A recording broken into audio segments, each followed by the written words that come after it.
Hi techians, this is Kunwar and welcome to lecture number 3। आज हम discuss करेंगे कुछ brainstorming activities. So without wasting any time, let's jump to it. So यहाँ पर है हमारी first activity. I think you should be able to answer this one. तो what is this activity? Discuss whether the walls of your classroom are at rest or in motion. जो आपके आसपास walls हैं आपकी कमरे की, क्या वो रेस्ट में है या फिर वो मूव कर रही हैं? यस, चलो बताओ बताओ। लास्ट क्लास में क्वेश्चंस भी हमने किए थे, तो आपको इसका आंसर आना ही चाहिए। Yes, it depends upon the frame of reference. ये फ्रेम ऑफ रेफरेंस पे डिपेंड कर रहा है। Well done kids. So basically अगर तो हम अपने रूम में बेसिकली अर्थ पे ही अगर हम देखेंगे तो वो रेस्ट पे ही है। बट अगर हम मून पे चले गए, सन पे चले गए या किसी और प्लेनेट पे चले गए, बेसिकली अर्थ के बाहर चले गए, तो वो मूव ही कर रही हैं। Well done. So you can write this conclusion कि वो फ्रेम ऑफ रेफरेंस पे डिपेंड करता है। जब हम अर्थ पे हैं तो हमारे लिए रेस्ट पे है, but with respect to any other body which is out of earth, हमारी जो वॉल्स है वो मोशन में है। Good. So here is the next activity. Have you ever experienced that the train in which you are sitting appears to move while it is at rest? Discuss and share your experience. तो क्या कभी आपने ये चीज experience की है कि आप ट्रेन में जा रहे हो एंड ट्रेन जो है अभी रेस्ट पोजीशन पे है, बट सडनली आपको ऐसा फील हो कि ट्रेन मूव कर रही है, बट वो एक्चुअली में मूव नहीं कर रही होती, आपको ऐसा लग रहा होता है। तो क्या आपने ये चीज एक्सपीरियंस की है कभी? सोच के देखो, ट्रेन में तो ट्रेवल सबने किया ही होगा। Yes, well done, good. तो ये एक चीज कब होती है? अगर हमारे साथ एक और ट्रेन प्रेजेंट हो पैरेलली एंड हमारी ट्रेन मूव करने की बजाय वो दूसरी ट्रेन मूव करना स्टार्ट कर दे। तो अगर वो आगे बढ़ रही है तो हमें ऐसा अपीयर होता है कि हमारी ट्रेन पीछे जा रही है, वो आगे जाती हुई नहीं दिखती, हम जो है वो पीछे जा रहे हैं, ऐसा लगता है। जस्ट लाइक कि जब आप एक मूविंग ट्रेन में होते हो, आपको ऐसा नहीं लगता कि ट्रेन मूव कर रही है, आपको ऐसा लगता है कि जो ट्रीज हैं वो पीछे की तरफ जा रहे हैं। सो ये वही कंसेप्ट है। आई होप आप सबको ये क्लियर हो गया होगा कि यहाँ पर हम रिलेटिव मोशन की बात कर रहे हैं। यस, बढ़े आगे, समझ में आ गई चीजें। Okay, so now it is think and act. We sometimes are endangered by the motion of objects around us. हमारे आसपास की सारी चीजें, everything, most of them are in motion, but यहाँ पर वो endangered बोल रहा है। सो क्या कोई ऐसा मोशन है जिससे आपको डर लग जाता है? Especially if that motion is erratic and uncontrolled as observed in a flooded river, hurricane or a tsunami. So यहाँ पे वो बात कर रहा है कि मोशन तो होते हैं, but most of the motions जो हमारे आसपास होते हैं वो होते हैं कंट्रोल्ड। अब जैसे गाड़ी है, गाड़ी चला रहे हो, गाड़ी मोशन में है, जब तक गाड़ी आपके कंट्रोल में है आपको उससे डर नहीं लगता। बट अगर उसकी ब्रेक फेल हो जाए तो, अगर उसका टायर चलती गाड़ी में अगर वो पंचर हो जाए तो, नाउ इट्स अनकंट्रोल्ड मोशन, जो कि बहुत डेंजरस है।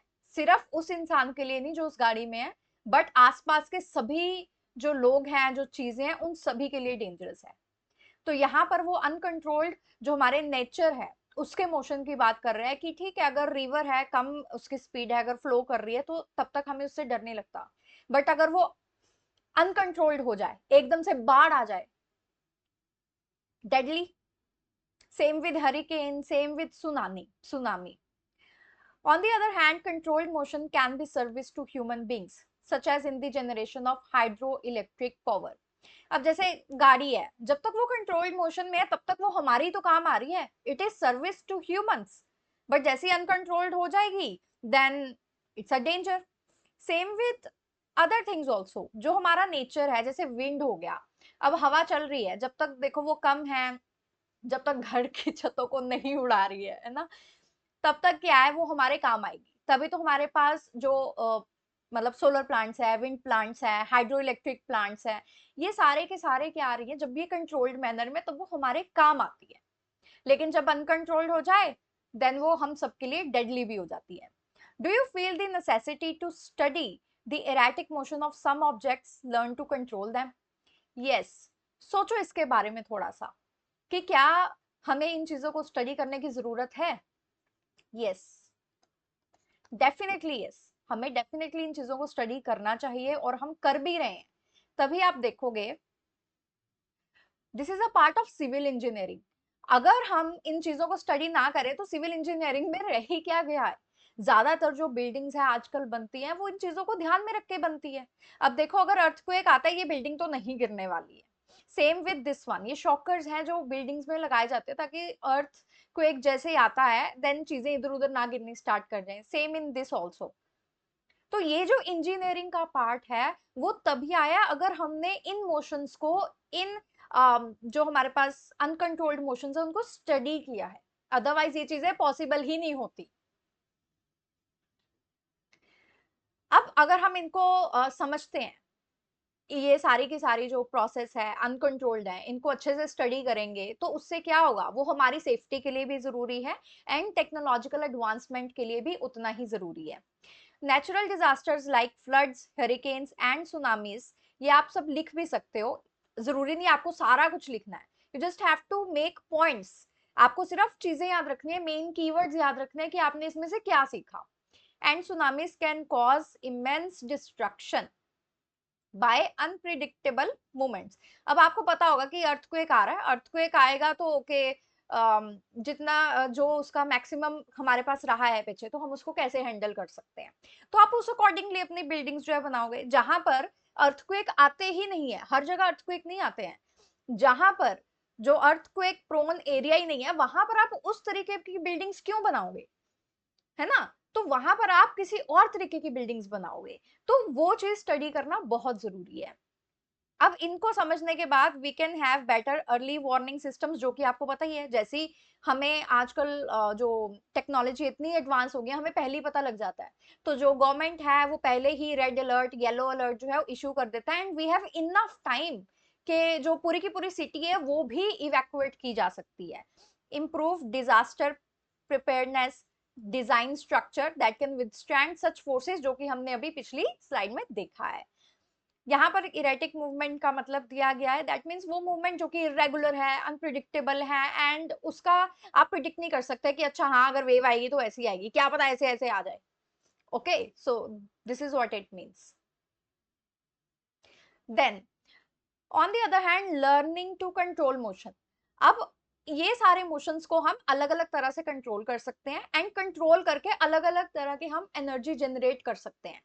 जैसे हाइड्रो इलेक्ट्रिक पावर, जो वाटर है जो फ्लो कर रहा है उसमें अपनी एनर्जी है, उसकी एनर्जी को हम क्या कर रहे हैं, हाइड्रो इलेक्ट्रिक पावर में आ, उसको हम, हमारी जो एनर्जी है जो घरों में यूज होती है वो उसमें हम कन्वर्ट करते हैं, मतलब उसको एक यूजफुल रिसोर्स बना दिया। सेम विद विंड, विंड है, टरबाइन, विंड टरबाइन हमारे पास लगी हुई है, वो क्या कर रही है, वो विंड एनर्जी को इलेक्ट्रिकल एनर्जी में कन्वर्ट कर रही है।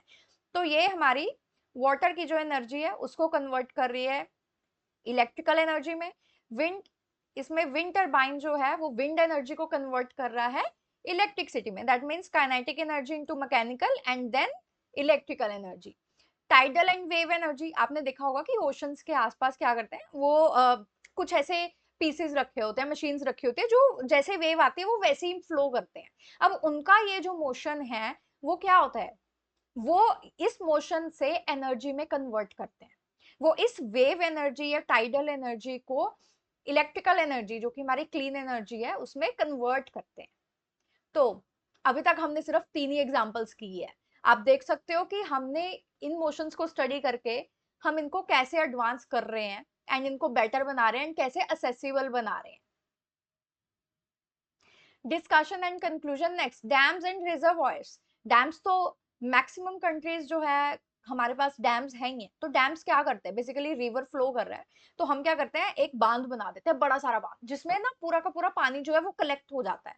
तो हम जब पानी छोड़ रहे हैं तो अपनी मर्जी से पानी छोड़ते हैं, ताकि अगर ऊपर से ज्यादा पानी आ रहा है तो वो उधर ही कलेक्ट हो जाए एंड हम फ्लड्स को प्रिवेंट कर सके। हाँ, उसका मतलब ये नहीं है कि आप कंप्लीटली उसको प्रिवेंट कर पाओगे, बट यस एक हद तक हम उसको कंट्रोल कर सकते हैं। एंड यही डैम्स है जहां से हम क्या करते हैं, इलेक्ट्रिक हाइड्रो इलेक्ट्रिक पावर को जो है प्रोड्यूस कर सकते हैं। देन सिस्मिक डैम्पर्स इन बिल्डिंग्स, तो ये भी हमने देखा है कि हमारे पास डैम्पर्स एंड शॉक एब्जॉर्बर्स लगे होते हैं बिल्डिंग्स में, ताकि जैसे ही अर्थक्वेक आए, अर्थक्वेक की वेव्स उधर पहुंचे एंड वो जो शॉकर्स हैं वो उनको एब्जॉर्ब कर ले, एंड वो ऊपर तक जाए ही ना, एंड हमारी जो बिल्डिंग है वो इतना शेक ही ना करे एंड वो नीचे ही ना गिरे। तो अगर आपने ऐसी कोई कैलामिटी जो है उसकी न्यूज पढ़ी है, then tell me in the comment section, and कौन सी कंट्रीज जो हैं वो इस चीज में बेस्ट है, एंड वो अपने सिटीजन्स को कैसे प्रोटेक्ट करें। तो आज आपको अगर हमारा लेक्चर अच्छा लगा हो, then do share it with your friends and subscribe to the channel. Thank you so much.